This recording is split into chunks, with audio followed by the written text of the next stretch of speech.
ആണ്. നമ്മൾ ഡിസ്കസ് ചെയ്യാൻ പോകുന്നത് ബ്ലോഗ് റൈറ്റിംഗിനെ കുറിച്ചാണ്. ബ്ലോഗ് റൈറ്റിംഗും ആയിട്ട് ഒരുപാട് ആൾക്കാർക്ക് കൺഫ്യൂസ്ഡ് ആവാറുണ്ട്. നമ്മൾ ഈ വ്ളോഗിംഗ് ഒക്കെ ചെയ്യുന്ന ആളുകളില്ലേ, അത് ആലോചിച്ചാൽ മതി. Blog writing something different from blog. എന്തെല്ലാം കാര്യങ്ങളാണ് നമ്മൾ അതിനകത്ത് ശ്രദ്ധിക്കേണ്ടത്? കാച്ചി ആയിട്ടുള്ള ഒരു ഹെഡിങ് കൊടുക്കണം. ആദ്യത്തെ പോയിന്റ് എന്താണ്? കാച്ചി ആയിട്ടുള്ള ഒരു ഹെഡിങ് കൊടുക്കണം. എന്ന് വെച്ചാൽ നല്ല ശ്രദ്ധ പിടിച്ചു പറ്റുന്ന തരത്തിലുള്ള ഒരു ഹെഡിങ് ആയിരിക്കണം. Next, name of the blog. ആരാണോ ബ്ലോഗ് ചെയ്യുന്നത് അയാളുടെ പേര് താഴെ എഴുതി വെക്കുക. നെക്സ്റ്റ്, ഡേറ്റ് നമുക്കറിയാലോ, അന്നത്തെ ഡേറ്റ് എഴുതുന്നു ഈ പേരിന്റെ താഴെയായിട്ട്. നെക്സ്റ്റ് കഴിഞ്ഞു, അത്രയേ ഉള്ളൂ. നമ്മൾ നേരെ ഇൻട്രൊഡക്ഷനിലേക്ക് വരുന്നു. ഇൻട്രൊഡക്ഷണറി പാരഗ്രാഫ്, ഫസ്റ്റ് പാരഗ്രാഫ് നല്ല കാപ്റ്റിവേറ്റിംഗ് ആയിരിക്കണം, ശ്രദ്ധ പിടിച്ചു പറ്റുന്ന, ബാക്കി വായിക്കാൻ ആളുകളെ തോന്നിപ്പിക്കുന്ന തരത്തിലുള്ള ഒരു രസകരമായ ഒരു സെന്റൻസുകളായിരിക്കണം ആദ്യത്തെ പാരഗ്രാഫിൽ. പിന്നെ നമ്മൾ ഓർഗനൈസ് ചെയ്യുക, എന്തെല്ലാം കാര്യങ്ങൾ ആദ്യം വരണം, രണ്ടാമത് വരണം, അങ്ങനെ ഓർഗനൈസ് ചെയ്തിട്ട് നേരെ എഴുതി പോയാൽ മതി. ഒരു ചെറിയ പാരഗ്രാഫ് എഴുതുന്നത് തന്നെയാണ്, നമ്മുടെ ക്വസ്റ്റ്യൻ അനുസരിച്ച് പാരഗ്രാഫ് എഴുതുന്നത് തന്നെയാണ് ഈ ബ്ലോഗ് റൈറ്റിംഗ് എന്ന് പറയുന്നത്. ഓക്കെ, നമുക്ക് അതിന്റെ ഒരു എക്സാമ്പിൾ നോക്കാം. ഒരു തവണ ചോദിച്ച ചോദ്യമാണ്, you are a friend of the Amigo brothers and you witness the contest between dum.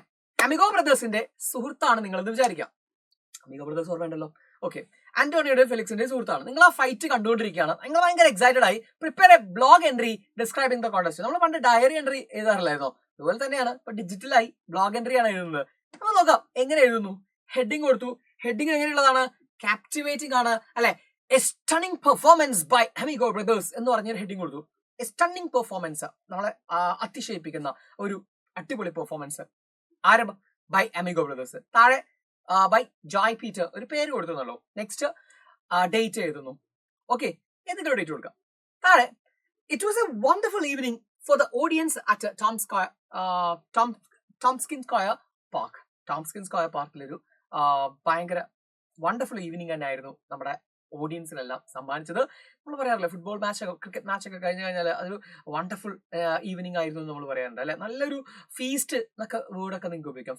Feast എന്ന് പറഞ്ഞാൽ സദ്യയായിരുന്നു, അവർക്ക് ഒരു നല്ല വിരുന്നായിരുന്നു എന്നൊക്കെ നമുക്ക് പറയാം. Okay, next, everybody present there witness the stunning performance of Amigo Brothers. അവിടെ കൂടിയിരുന്ന ആളുകൾ എല്ലാവരും ഈ അമിഗോ ബ്രദേഴ്സിന്റെ ഒരു സ്റ്റണ്ണിംഗ് പെർഫോമൻസ് കണ്ട് അതിശയിച്ചു. The fight between Amigo, Antonio Cruz and Felix Vergaza was fixed in Tompkins Square Park. The park was crowded even before the scheduled time. The game started at 2 o'clock.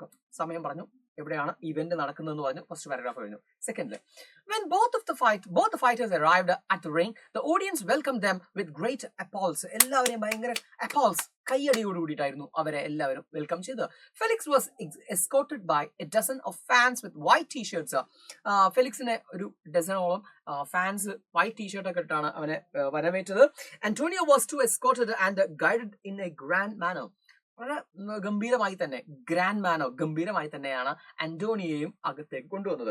Escort ചെയ്ത ആൾക്കാർ വന്നത്, fans.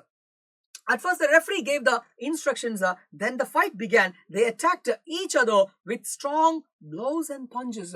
ഭയങ്കര strong ആയിട്ടുള്ള blows and പഞ്ചസോട് കൂടിയിട്ടാണ് അവരുടെ fight അങ്ങനെ നമ്മൾ കണ്ടുകൊണ്ടിരിക്കുന്നത്.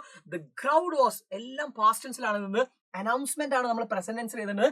ഇത് ബ്ലോഗാണ്, പരിപാടി കഴിഞ്ഞതിന് ശേഷം എന്നാണ്. സോ വാസ് എന്ന് നമ്മൾ ചേർക്കാൻ മറക്കരുത്, പാസ്റ്റ് ടെൻസിൽ എഴുതാൻ വേണ്ടി ശ്രമിക്കണം. The crowd was vibrant and enthusiastic in the beginning. Crowd ആകെ ഭയങ്കര ആവേശത്തിലായിരുന്നു ആദ്യം.